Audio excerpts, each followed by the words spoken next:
Years old si Philip Salvador. Kahit saan kami magpunta, sabi nila si Philip Salvador, may asin pa! Tinood na, kahapon, nagbiyahe ni, purte inita sa panahon. Basta kayo ngayahang sanina. Pagsakay na mo sa sakyanan, akong nasimhutan, may asin talaga. So, talaga, ngayong hapon kayo yung tanan. O ngayon, umakyat kayo dito, yakapin nyo kung pangulang ang mga. Huwag kayo mag-alala. Si Philip Salvador, binilihan ko siya ng tawas. Deodorant mo naman? Ang deodorant hindi tumalab sa kanya. Pero ang tawas, epektibo ang tawas sa kanyang kilikili.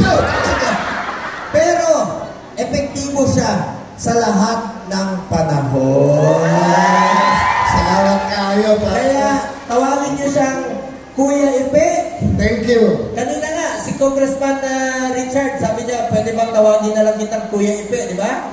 O Tito Ipe. Minsan, pwede siyang tawagin Kuya. Pwede niyo rin siyang tawagin Lolo. Dili. Bakit ayaw mo tawagin ng Lolo? Mukha ba akong lolo sa inyo? Alam mo, bago lang siya nahimong lolo. Pag after a few months, naanapon siya anak. After a few months, naging lolo na naman siya. Kaya nag-abot ng iyang apo o ng iyang anak. Si Philip Salvador, sige yung balik-balik sa Davao.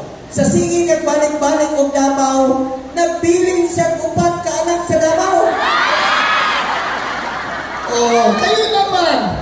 Maniniwala ba kayong magagawa ng mukhang ito yun?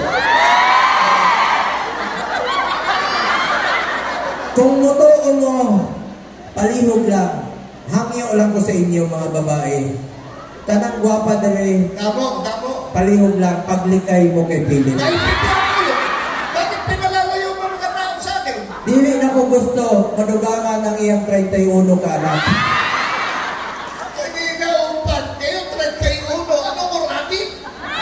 Sobra pa ka sa rabbit. Bitaw, tawagan lang ninyo siyang inyong Kuya Ipe. Tawagan ng Lolo Ipe. O, tawagan ninyo siyang Mr. Epektibo. Philip Salvador. Pakpak ka na to, Philip Salvador.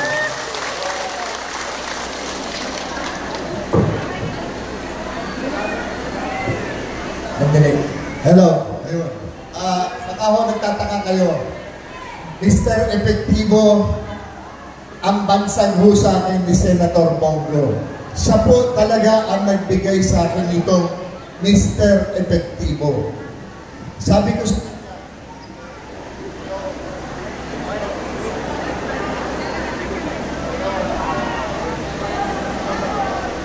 Hello?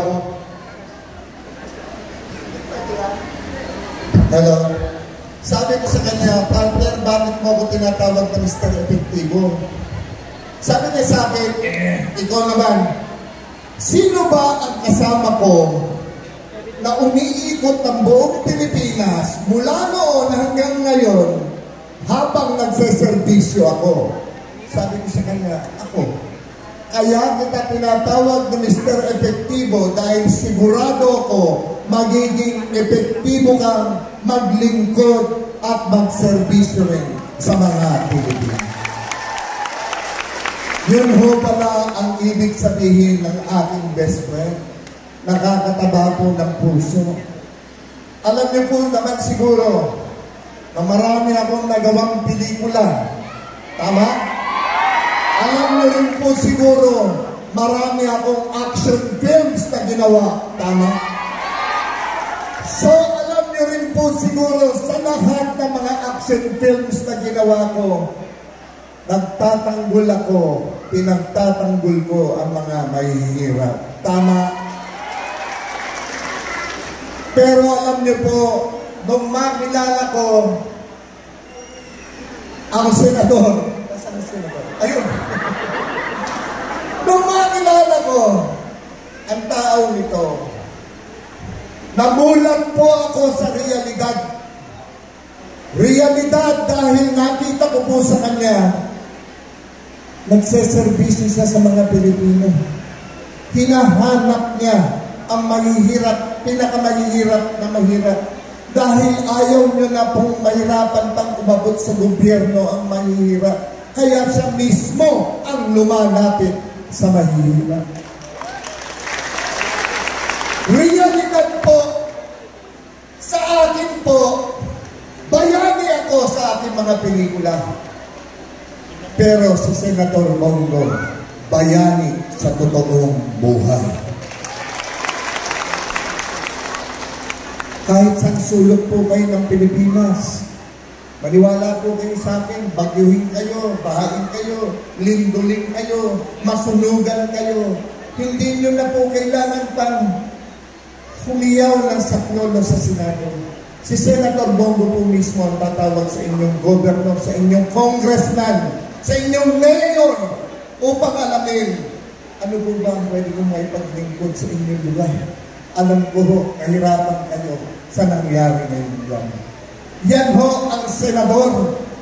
Nakikita nyo, may eleksyon o wala, nararamdaman nyo, naabot nyo, nayayakap nyo. Yan po ang ating kaibigan, si Senador Bongo. Mr. Malasakit, at ang tanging bisyo ng ating kaibigan ay ang hindi ko po marinig, ay ang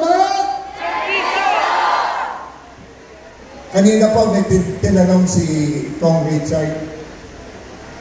Gusto ko rin po magtanong sa inyo, pwede po ba ako magtanong? Mahal niyo ba ang kaibigan ko? Tinuod, mahal niyo si Senador Bongo! Galing sa puso niyo yan! O paano naman ako? Pwede po ba akong humingi ng konting pagmamahal dito sa inyong lugar? Pwede po ba? Lagi po natin unahin sa ating kalagitnaan ng ating Panginoon Diyos. At hindi po tayo magkakamali sa ating pagtutunguhan at mga magiging desisyon sa buhay. Ako po si Philip Salvador. Hindi po ako abogado, hindi po ako doktor, hindi po ako engineer. Ako po isang artista. Ako po isang artistang magiging epektibong maglingkod at magserbisyo sa mga Pilipino. Magandang hapon po sa inyo lahat at maraming salamat. Salamat, Senador. Napatunayan dito pala sa Katayngan, puro Marites ni Philip Salvador.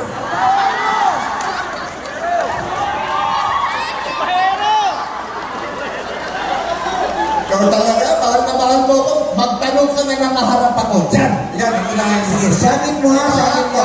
Ang bisyo ni Senator Bongo magserbisyo, kung sa bisyo ni Philip?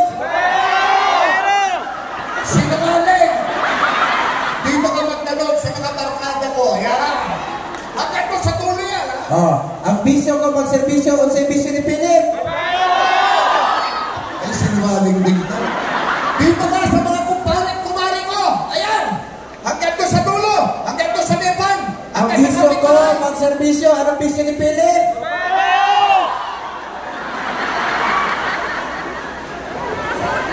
Ano ba naman kayo? Humingi nga ako kahit na konting pagmamahal nyo. Diyos ko, inaamin ko naman, noong kabataan ko, hindi kasi lahat tayo, pinagdadaanan natin sa buhay natin yan. Noong kabataan ko, marupok ako. Pero magkaedad tayo, good boy na to, oy! Pero ganun pa man, dito sa Katayngan, itong aking pagkakataon, itong araw na ito, itong hapon na to, para makahingi ng kapatawaran dun sa pinagdaanang punong kabataan ko na naging kamalian ko. patawarin niyo po ako. Salamat po at naintindihan niyo ako. Kasi wala naman po kami magagawa ng ating best friend, ng ating senador, kung itong mga anyong ito ay nirigalo sa amin ng Panginoon Diyos. Ako na lang palagi, ha? Ako na lang pala, magdamay ka! Anong ibig mo sabihin? Aba, magdamay ka! Gusto ko lang, magdamay ka! Patunayan mo sa taong bayan na best friend mo ko at mahal mo ko. Magdamay ka. Kaibigan kita pero ayaw kong damayin sila. Aba, wala pa nga akong sinasabi.